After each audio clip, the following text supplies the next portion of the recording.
오늘 제목은 뭐냐면요, 한번 따라하실까요? 자식이 아버지에게 함같이. 자식이 아버지에게 함같이. 아마 여러 가지 많은 것이 상상될 수 있겠죠. 제가 조금 아까 말씀드렸던 이 자식은 아버지한테 손해배상을 청구하는데, 대부분의 자식들은 어떻게 합니까? 부모의 마음을 깨닫고 나면 어떻게 하면 우리 부모를 행복하게 할까? 어떻게 하면 좀 돌볼까? 효도라는 좀 어려운 단어를 쓰지 않더라도 부모님 마음을 좀 편하게 모실까? 이런 마음들을 가지고 있잖아요. 인생의 삶을 살아가면서 자식은 세 종류의 자식이 있는 것 같아요. 첫 번째 자식은 두말할 것도 없이 내 배 아파서 난 자식. 그렇죠? 중요한 단어긴 하지만 내 배를 아파서 난 자식. 나와 DNA가 같고 유전자가 같은. 이건 뭐 천륜이고 혈연이죠. 피로 맺은 관계라 이건 어쩔 수 없어요. 그냥 부모 자식이라고 하는. 이건 뗄래야 뗄 수가 없는 이런 자식인데, 이런 자식만 있지는 않아요. 두 번째 자식은 가슴으로, 마음으로 난 자식. 마음으로 난 자식 들어보셨습니까? 마음으로 난 자식은 어떤 자식이에요? 때로 오갈 데 없는, 또 삶 속에서 맺어져서 친척일 수도 있고 아니면은 전혀 피가 한 방울 섞이지 않은 남일 수도 있는데, 어떤 상황 속에서 부모 자식 같이 연결이 되어져서 엄마라고 부르고 아빠라고 부르고 딸이라고 부르고 아들이라 부를 수 있는, 굳이 뭐 어려운 단어로 입양이다 뭐 이런 단어를 쓰지 않아도 삶 속에서 만나서 부모 자식처럼 내 마음으로 낳은 자식. 사실 배 아파 낳은 자식도 중요하지만 살다가 보니 마음으로, 가슴으로 낳은 자식들도 사실 어차피 100년 한짝 살면서 누군가는 엄마 아빠 역할을 해주고 누군가는 자식을 역할을 해주면서 나중에 또 서로 바뀌어서 돌봐주는 관계가 된다면 이 또한 아름다운 관계이겠죠. 그런데 세 번째 자식이 있어요. 세 번째 자식은 뭐냐면, 신앙 안에서 하나님의 일을 함께 동역하고 같이 훈련받고 교육받고 같이 하나님 일을 하는 과정 속에서 앞서거니 뒤서거니 부모의 역할을 하면서 끌어가는 관계. 자식의 입장에서 양육받고 훈련받지만 나중에는 또다시 그 세대를 이어받아서 일을 이어가는 그 새로운 세대예요. 그러니까 이 세대는 영적인 동역자로서 부모 자식과 같은 그런 관계라면 얼마나 좋겠습니까? 사실 이 부모와 자식의 관계는 부정적인 관계가 아픔도 없지는 않겠지만 진짜 내 배 아파서 난 자식을 위해서 부모 헌신하지 않겠습니까? 그리고 나를 낳아준 부모를 위해서 최선을 다하고 싶은 게 자식의 마음 아니겠습니까? 가슴 아파 낳은 자식이라고 할지라도 그 더 잘해주려고 하지 않겠습니까? 또 나는 부모가 없었는데 나를 부모가 되어줘서 자신의 삶 가운데에 정말 없었던 부모가 있게 된다면 그 삶도 자식을 위해서, 부모를 위해서 최선을 다하고요.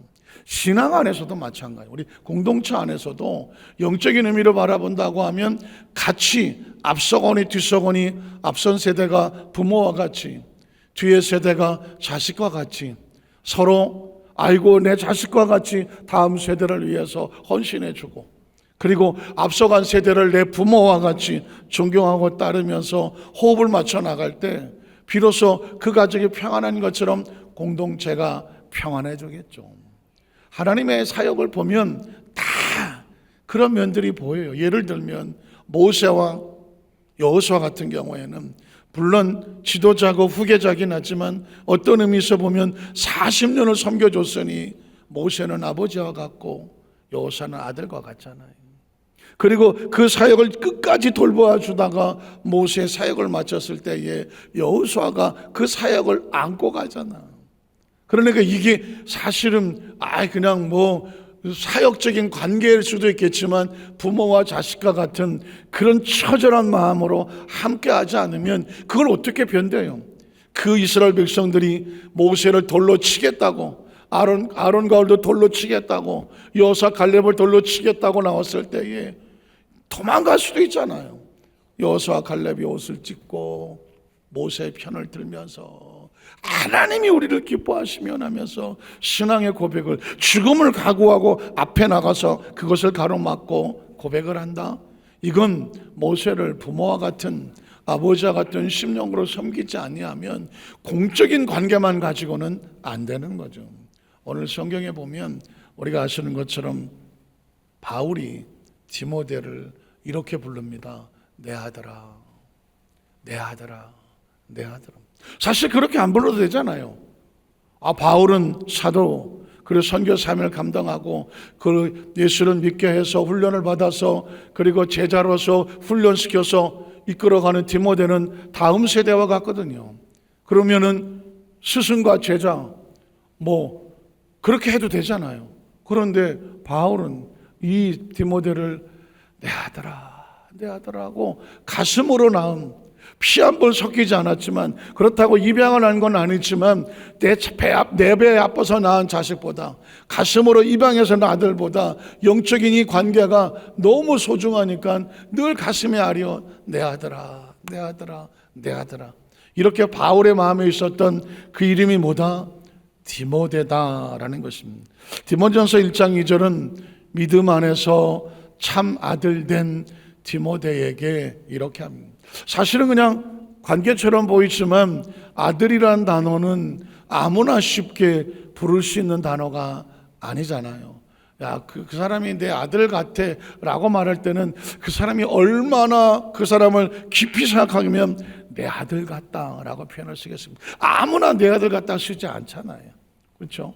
자, 그러면 오늘 성경 속에서 이 바울과 디모데의 관계, 디모데와 바울과의 관계 속에서 디모데는 바울에게 자식이 아버지한 것처럼 했어 라고 디모데가 말하는 것이 아니라 바울이 말합니다. 뒤집어 말하면 디모데는 나를 아버지처럼 섬겼어 이렇게 말하는 거죠. 우리 첫 번째로 바울을 대신할 사람이 디모데밖에 없다 라고 바울이 고백을 합니다. 빌립보서 2장 20절에 보면 이는 뜻을 같이 하여. 자, 이 빌립보 교회, 바울은 감옥에 있어요. 바울 서신을 쓰고 있어요. 이 서신을 빌립보 교회에 전해줘야 되는데 하나님의 말씀이 서신을 전해주려고 하면 아무나에게 전해줄 수 없잖아요. 그래서 내가 정말 믿고 나와 뜻을 같이 하고 내 심정을 알고 의도를 알고 계획을 알고 그래서 나와 같이 이를 동역할 수 있는 이 뜻을 같이 할 사람, 여기서 뜻이라는 단어는 굉장히 중요해요. 우리는 예수를 구주로 믿고 하는 자녀가 되면 매일 주님의 뜻이 무엇인가요? 주의 뜻이 무엇인가? 한번 따라하시겠어요? 주님의 뜻이 무엇인가? 생각해 보셨어요? 늘 이 고민해야 되지 않아요? 한 번 더 따라하시겠어요? 나를 향한 주님의 뜻, 이걸 알아야 되잖아요. 주님은 내가 뭘 하기 원하실까? 내가 어떻게 하길 원하실까? 나를 어떻게 하시려고 나를 선택하셨을까? 이 지구에 보내셨을까? 이제까지 살게 하셨을까? 예수 믿고 하나님의 자녀가 되게 하셨을까? 나에게 왜 이 사명을 주셨을까? 왜 목사의 사명을 주시고 전사 사명을 주시고 장로의 사명을 주시고 권사의 사명을 주시고 안수사의 사명을 주시고 집사의 사명을 주시고 지역장의 사명을 주시고 구역장의 사명을 주시고 때로는 각 기관 부서에서 헌신하게 하는 뜻이 있을 거 아니에요. 아무 이유 없이 뜻없이 있는 건 없어요. 이 교회 성전 안에 아무 뜻 없이 앉아있는, 배치되어 있는 거 있나요? 빨리 갖다 버려야 돼요. 그건 쓰레기잖아요. 여기 있는 종 하나도 1년 내내 어쩌다 한 번도 안 치지만 이거 왜 있는 거예요? 이거 왜 있는지 아세요? 이거 1년 내내 한 번도 안 쳐요. 이거요. 얘 왜 있는 거예요? 이거 왜 살아있네. 여기 살아있네. 이게 왜냐하면 아주 옛날에는 교회는 종이 있었어. 종이 있었다고요. 그리고 예전에 어렸을 때 우리 국민학교 다닐 때는 수업 시간에 항상 종을 쳤어. 그리고 학교 종이 땡땡땡 종이 있었다는 거예요. 교회도 종이 있었어요. 예전에는 뭔가 이 대중에게 알릴 수 있는 어떤 신호와 사인이 다른 게 없었어. 뭐밖에 없었다? 종밖에 없었어. 종을 치면 뭐 하는구나? 시작하는구나. 또 반대로 끝날 때 뭘 쳤어? 또 종 쳤어. 그래서 어떤 일이 잘 안 됐을 때 뭐라 그래? 에이, 종 쳤네. 종쳤네. 종쳤다는 게 뭐예요? 끝났네. 아이고 이제 기회를 다 잃어버렸는데. 요즘은 얘를 종을 잘 안 쳐요. 왜냐하면 딱 시작할 때 성가대가 초성이 딱 들어가거든. 굳이 뭐 종을 시작합니다 할 필요가 없었어. 예전에는 그게 없었어. 그래서 종을 치면 아 예배가 시작되구나. 그리고 다 끝에 가서 땡 종을 치면 끝났구나. 이 종은 막강한 사명이 있었어요. 그런데 요즘은 딱히 할 일이 없어서 가끔 보면 졸고 있더라고. 그렇지만 유사시에 또 언제 어떻게 칠지 모르기 때문에 조금 아까 한번 종쳤잖아요. 이런 것처럼 이 성전 안에도 무의미하게 서 있는 것들은 아무것도 없어요. 마찬가지죠. 저와 여러분이 이 땅에 존재하는 건 절대 무의미하지 않아요. 확실하세요? 나라고 하는 존재, 우리라고 하는 존재가 얼마나 소중하고 귀한 존재인지 반드시 하나님의 뜻이 있어. 하나님의 뜻이 있다고. 가끔 너무 힘들고 어렵고 진짜 막 상처받고 사람들에게 뭐 인정받지 못하는 것 같고 내 뜻대로 안 되고 나이는 먹는 것 같고 세월은 속절없이 가는 것 같고 내가 뭐 하는 거 있지? 라고 생각할 때 여러분이 생각한 여러분의 의도와 상관없이 하나님은 그 자리에서 여러분을 향한 뜻이 있어. 근데 그 뜻이 누구랑 맞아야 되냐면 하나님하고 맞아야 돼. 하나님하고 뜻이 맞아야 돼. 맨날 내 뜻만 주장하는 사람은 거기서 원망하고 불평하고 고민하고 주저앉는 거예요. 그래서 내 뜻대로 마옵시고 누구의 뜻대로? 아버지의 뜻대로 되게 하여 주시옵소서죠. 그래서 오늘 바울이 가지고 있는 이 뜻을 과연 누구랑 같이 해서 그래서 너희 사정을 진실이 생각할 자, 내가 너를 얼마나 생각하는지 빌립보 교회는 그 똑같은 마음을 가지고 전해줄 사람이 누구밖에 없어. 이 사람밖에 없어. 이 사람이 누구예요? 디모데예요. 내 사랑하는 아들 디모데밖에 없는 거예요. 이 구절 한 구절만 놓고도 눈물이 퍽퍽 나지 않아요? 세상에요.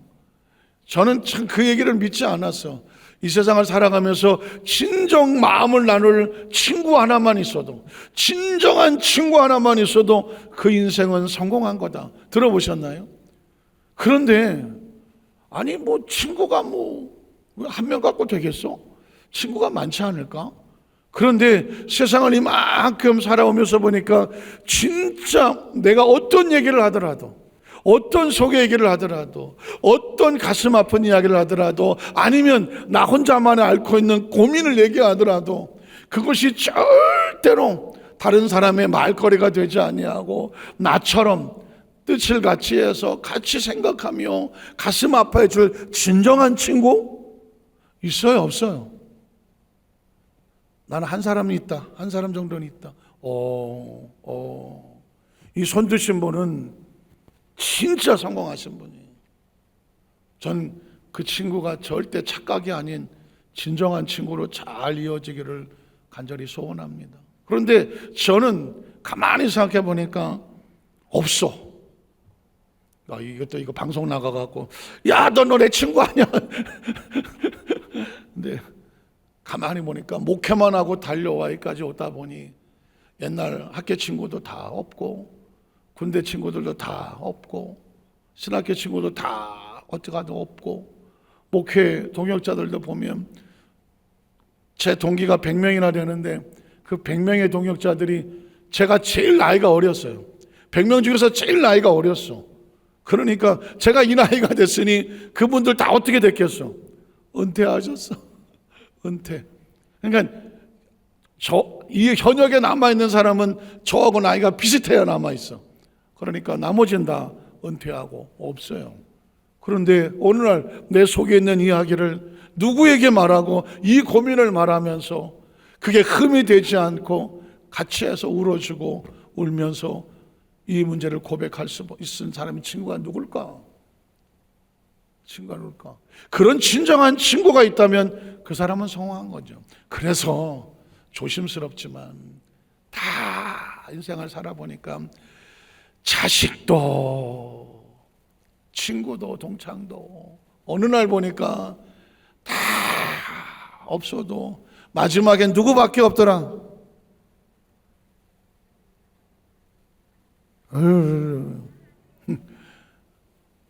부인밖에 없다는 거예요.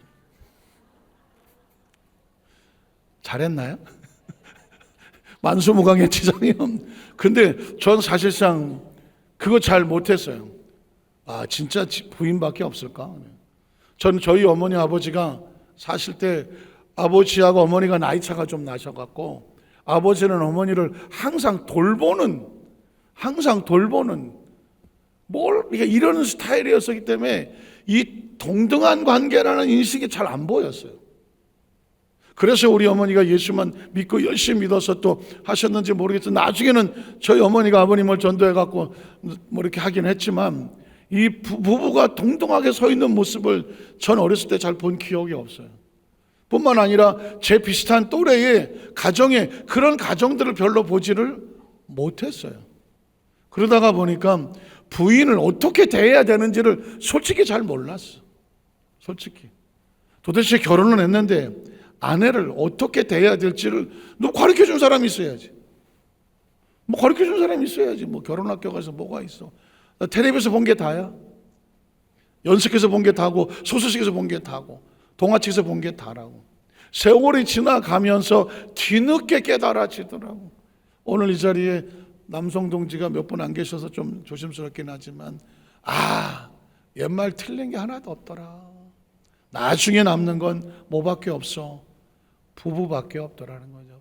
남편은 아내, 아내는 남편밖에 없다. 그래서 남편이 먼저 천국에 가신 분도 계실 수 있고요. 지금 계시는 분도 있을 수 있고요. 또 아직 예수 믿지 않으신 분도 있을 수 있고요. 목사님 그렇게 얘기 안 해도 우리 부부 잘 살아요. 뭐 이러신 분도 있을 수 있고요. 목사님은 그렇게 말할지 모르지만 난 우리 남편이 왼수야. 뭐 이런 분도 있을 수 있고 워낙 종류가 다양해서 말을 꺼내놓고도 조심스럽지만 그래도 나중에 등 긁어주는 거는 남편밖에 없고 아내밖에 없다. 그래서 잘 사셔야 돼요. 왜냐하면 오늘 바울이 이렇게 말해요. 내 사정과 뜻을 알고 깊이 생각해 줄 자가 누구밖에 없어요. 디모데밖에 없대. 나 저 이 구절 갖고 뭉클거렸어요. 왜냐하면 엊그저께 스승의 날이라고 5월 15일이 지나갔잖아요.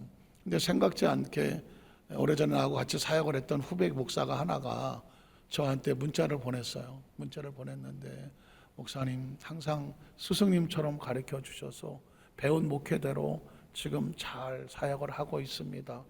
나의 영원한 스승 목사님께 인사 올립니다 라고 보냈어. 와, 누가 날 스승이라고 불러주지? 제가 30년 전에 95년도에 담임 목사를 했어요. 그 전까지는 뭐 교구전 비서실장 했지만 그러니까 그 담임 목사를 하고 이후에 제가 맡았던 그 교구장이 그때만 해도 한 20명씩 됐거든요. 원당에는 20명 됐죠. 미국에서도 있었고 한국에 들어와서도 뭐 김포도 있었고 지칼도 있었고 강동에도 있었고 수많은 부교육자들이 있었어요. 계속 바뀌어 나가는 거예요. 세월이 지나면서 뭐 한동안 연락도 하고 감사합니다 했지만 세월이 지나가면서 덜커덕 저를 진짜 스승이라고 불러주는 후배가 있나? 사실은 전 스승이라는 단어가 두려워요. 제가 완벽하지 않기 때문에 잘못한 거 뭐 부족한 거 보고 따라와서 뭐 목사님 보고 따라했는데 이러면 또 책임도 못 지잖아요. 그런데 누군가는 저를 스승이라고 불러주는데 문득 가슴이 뭉클거리더라고요. 이만큼 달려오면서 누군가의 가슴 속에 그분은 나의 스승이다 라고 인식을 하고 불러주고 감사 인사라도 문자를 보내주니까 뭉클하더라고요. 이런 건가? 바울이 어느 날 보니까 내가 이 사역을 맡기는 사람이 이 사람밖에 없네 하고 디모데 이름을 기억했던 것처럼 저는 우리 여도수 만상교회 성도들이 하나님 앞에서 하나님의 기억, 주님의 기억 속에서 누군가 이 일을 내가 맡겨야 되는데 누가 일을 해줄 수 있겠지? 할 때에 저는 우리 여도수 완사교회 성도들이 그 이름이 주님의 심령 속에, 주님의 마음 속에, 그래 너밖에 없구나, 너밖에 없구나, 그렇게 주님이 찾으시는 우리 성도들 되시기를 주의 이름으로 축복합니다. 신앙생활은 뭘 잘하느냐가 겉모습도 굉장히 당연히 중요하죠. 우리가 뭐 장로나 권사나 안수집사나 또는 집사나 어떤 재직이 되어질 때에 어쩔 수 없이 조건을 달잖아요. 어떻게 보면 그 조건 하나도 달고 싶지 않은데, 그러나 공동체 안에서는 검증을 해야 되기 때문에 아무나 오자마자 장로 시킬 수는 없잖아. 아무나 오자마자 권사 시킬 수는 없잖아요. 그래서 교회 안에서 어쩔 수 없이 조건을 달아요. 신앙생활은 얼마나 해야 되고, 어떤 직분을 거쳐야 되고, 뭐 헌금 생활이 어떻고, 봉사 생활이 어떻고, 교육은 어떻게 받았고, 주중에 신앙생활은 어떻게 하고, 가족들은 다 신앙생활 교회를 섬기는지, 이런 걸 따질 수밖에 없어요. 이건 사람을 차등하려고 그런 게 아니라 검증하려고 하는 거니까 양해를 구하는 거죠. 하나님께서 저와 여러분에게 어떤 일을 할 때에, 그러나 내면적으로 볼 때는, 검증이 안 된 내면적으로 볼 때는 하나님의 기억 속에 너밖에 없구나, 그게 기억된다고 하면요, 그 신앙은 성공한 거예요. 성공한 거예요. 저의 몸부림치는 고백은 뭔지 아세요? 하나님의 기억 속에 항상 있게 하여 주시옵소서. 많은 사람이 저를 기억해 주더라고요. 뭐 이 정도 목회를 해왔으니까 저도 깜짝 놀라요. 제가 모르는데 저를 기억해 줘요. 그러나 그거보다 두려운 게 뭔지 아세요? 하나님은 나를 어떻게 기억하실까 하는 거죠. 한번 따라하실까요? 하나님은 나를 어떻게 기억하실까? 거기에 고민을 하세요. 거기에 포인트를 맞추시고 거기에 포커스를 맞추세요. 거기에 여러분의 모든 거기에 가치를 두세요. 목적을 두세요. 결국 우리를 평가하고, 평가란 말이 조심스럽지만 우리의 중심을 보시는 분은 하나님이에요. 21절에 보면 그들이 다, 그러니까 디모데 말고 다른 사람들은 각자 자기 일을 구하고 그리스도 예수의 일을 구하지 아니하더라. 그러니 바울이 이 일을 누구한테 맡기겠어? 뜻을 같이 해서 같이 힘써줄 동역자, 같이 서줄 영적인 관계의 아들 같은 디모데가 해달라고 말하는 것이죠. 두 번째로, 디모데는 자식이 아버지에 대하듯 바울을 섬겼다고 말해요. 22절에 보면 디모데의 연단을 너희가 안 하니, 연단이 뭐예요? 연단이라는 것은 마치 불순물, 금광석이 있지만 다 금이 아니잖아요. 재련을 하면 불순물이 다 빠져나가고 마지막에 순수한 금이 남았을 때 그걸 정금 같다, 순금 같다 하잖아요. 그걸 연단하는 과정, 또는 쇠를 강하게 할 때 두드려서 불에 담궜다가 다시 두드렸다가 다시 집어넣었다가 담금질을 하거든요. 이 과정을 통해서 단단한 강철이 되는 거거든요. 디모데가 연단을 받았는데 어떻게 연단을 받았느냐? 너희가 안 하니 자식이 아버지에게 함과 같이 나와 함께 복음을 위해서 수고했다는 것입니다. 뒤집어 말하면 바울의 사역 속에 바울은 이렇게 말합니다. 항상 내 옆에 누가 있었다? 디모데가 있었어. 그런 거예요. 디모데는 바울만 알아주고 난 알아주겠어? 난 그냥 바울이나 하세요. 나는 알아주지도 않는데. 디모데는 바울을 아버지처럼, 바울이 잘 되어지고 힘들고 어려운 일을 저한테 맡겨주세요. 제가 일을 할게요. 그래서 바울의 사역이 성공적으로 잘 이루어지기를 간절히 원했습니다. 왜? 자식은 부모가 잘 되기를 원하는 거니까. 자식은 부모가 잘 되기를 원하니까. 그러니까 저와 여러분도 마찬가지예요. 어떻게 보면 우리 여도수 만산교회의 이 사역을, 공동체를 끌고 나갈 때에 그 선두에서 담임 목사가 끌고 간다고 하면 저와 여러분, 우리 성도님들은 뭐가 돼줘야 되냐면, 각자가 마치 주님을 부모님을 삼았으니까 우리 형제와 자매와 같이 해서 하나님의 나라를 위해서 헌신하는데 우리가 뒤로 물러가지 아니하고 우리도 같이 동참하게 하여 주시옵소서. 그래서 한 사람 한 사람들의 얼굴들이 다 우리는 다 가족이야, 형제와 자매야. 그래서 우리는 다 같이 이 시대에 주님의 나라에서 일을 한 공동체입니다. 동역자입니다 라는 말을 쓰는 거죠. 그래 우리 모두가 다 하나님 앞에 섰을 때 너는 어떻게 하다 왔느냐? 하나님의 거룩한 여의도 소환장께 귀한 사역 위에 우리 모두가 담임 목사님과 함께 우리 교구장님들과 우리 모든 지역 정원사람들과 함께 손잡고 아버지를 섬기듯이, 자식이 부모를 섬기듯이 하나님의 교회를 섬기며 연단이 되고 힘들고 무거운 짐을 질 수 있겠지만 그걸 아프다고 생각하지 아니하고 힘들다고 생각하지 아니하고 그 사명에 동참하고 수고했습니다. 신앙생활의 가장 착각이 뭔지 아세요? 두 종류의 신앙생활이 있는데 하나는 나를 위한 신앙생활이 있습니다. 또 하나는 하나님의 나라를 위한 신앙생활이 있습니다.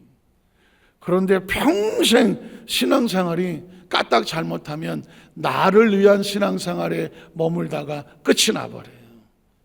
나중에 해놓은 게 수고가 없어, 수고가. 그런데 이 차원에서 벗어나서 진짜 예수를 믿으면 내가 하나님의 나라를 위해서 수고해 놓은 땀이 있어, 눈물이 있고요, 희생이 있어. 소위 말하는 피와 땀과 눈물, 세 가지 액체가 있어. 피와 땀과 눈물, 이걸 수고라고 말해. 하나님의 나라를 위해서 흘린 피, 희생이죠. 땀, 노력이죠.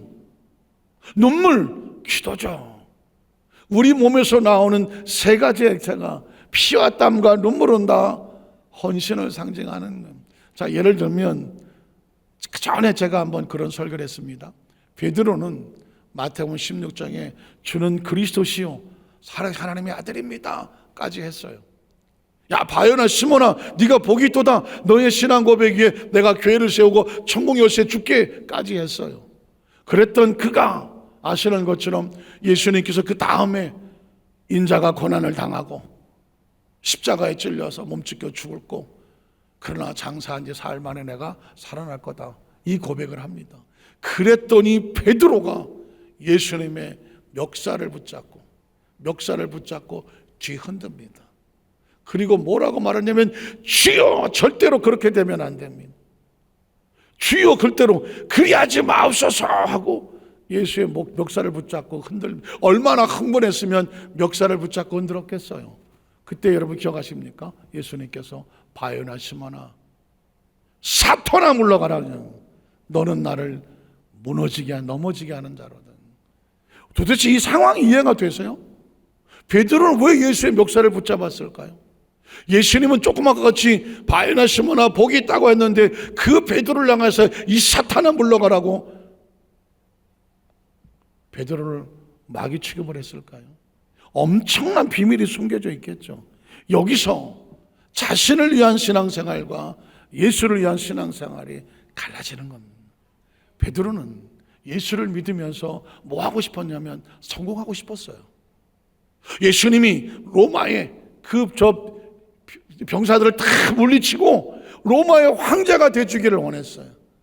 유대인들을 짓밟고 있는 저 로마에서 복수를 해주고 로마의 황제가 되면 자기는 수제자니까 예수님 옆에서 좌의정 우의정 이걸 하고 싶었어요. 세상적으로 높아지고 싶었어요. 그래서 예수를 위해서 내가 그리스도시요 하나님의 아들이라고 고백을 했어요. 근데 예수가 이런 말을 해요. 나는 곧 죽을 거라고 그래요.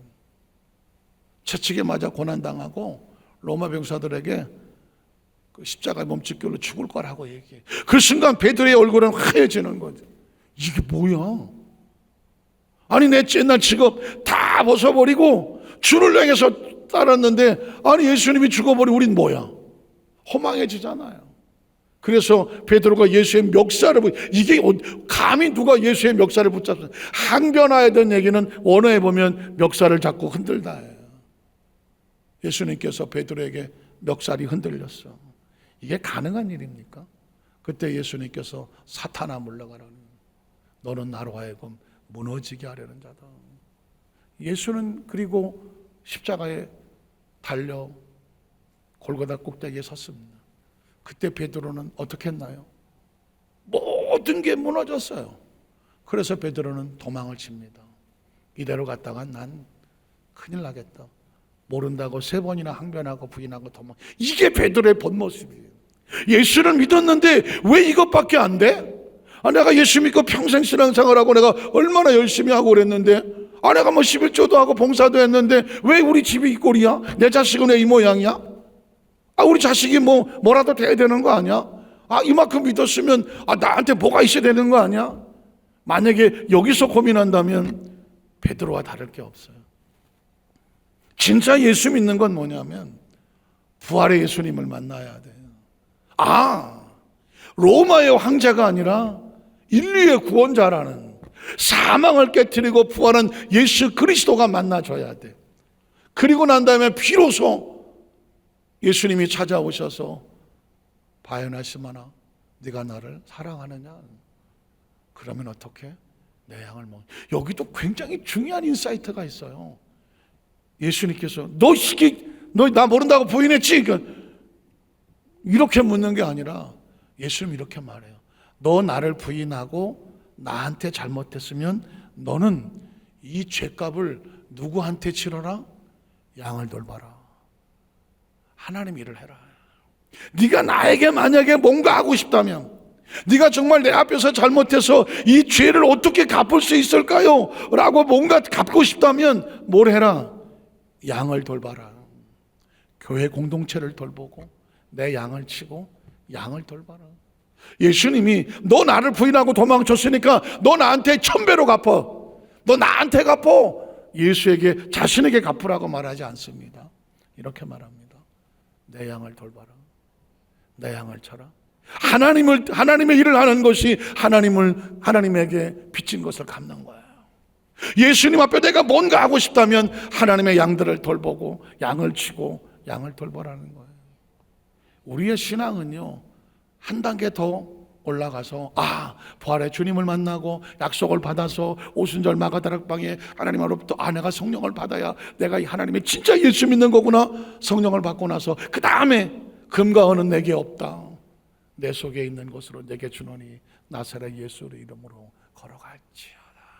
비로소 나의 능력은 로마의 장군도 아니고, 나의 능력은 세상의 지위도 아니고, 세상의 어떤 명예도 아니고, 내 진정한 내 능력은 내 안에 계신 예수 그리스도. 이게 진짜 예수 믿는 거예요. 이해가 되시겠어요? 오늘 많은 크리스찬들은 따라다니다가 내 생각과 뜻이 안 맞고 내가 좀 잘 되지 않으면 베드로처럼 다 모른다고 도망을 쳐버려요. 거기서 끝이에요. 그러나 디베레 바닷가에 예수를 찾아왔을 때, 부활의 주님을 다시 만났을 때, 성령의 약속에 대한 사명을 들었을 때, 성령세를 받고 났을 때 비로소 내 속에 금과 은은 나 없어. 그렇다고 나 비굴하지 않아. 나 내 인생 원망하지 않아. 금과 은 없다고 해서 내가 이 세상에서 쓸모없는 존재로 생각하지 않아. 내 속에 있는 게 있어. 나사렛 예수 그리스도 이름으로 일어나 걸을 지어다. 어쩌면 비참하게 쓰러져 있는 그 모습이 베드로 자신의 자화상이었을지도 모릅니다. 얼마 전까지 그렇게 쓰러져 기어 있었으니, 어쩌면 베드로는 자기 자신을 향하여서 나사렛 예수 이름으로 명령하노니 내 속에 넘어져 있는 내 자화상, 무너져 있는 내 절망과 좌절 다 떨어져 나고 진정한 베드로야 예수로 말미암아 일어날지어다. 자신을 일으켜 세웠을지도 모릅니다. 오늘 저 우리 시대에 필요한 크리스찬들은 바로 예수 그리스도로 인하여 일어서서 걷고 뛰고 춤을 추면서 마지막 때까지 복음을 증거하는 부활의 증인되는 것이 바로 예수 그리스도를 믿는 성도입니다. 자식이 아버지를 섬기는 것처럼 디모데는 바울을 섬겼다. 이 시대 속에서 저와 여러분이 하나님 나라에서 헌신하고 공동체를 섬기고 나가는 것은 바로 이 수고가 필요한 것이죠. 그 수고하는 자의 수고를 하나님은 기억하실 겁니다. 그 수고로 인하여 하나님 안에 여러분의 이름 석자가 섞이기를 주의 이름으로 축복합니다. 기도하겠습니다. 하나님 아버지 감사합니다.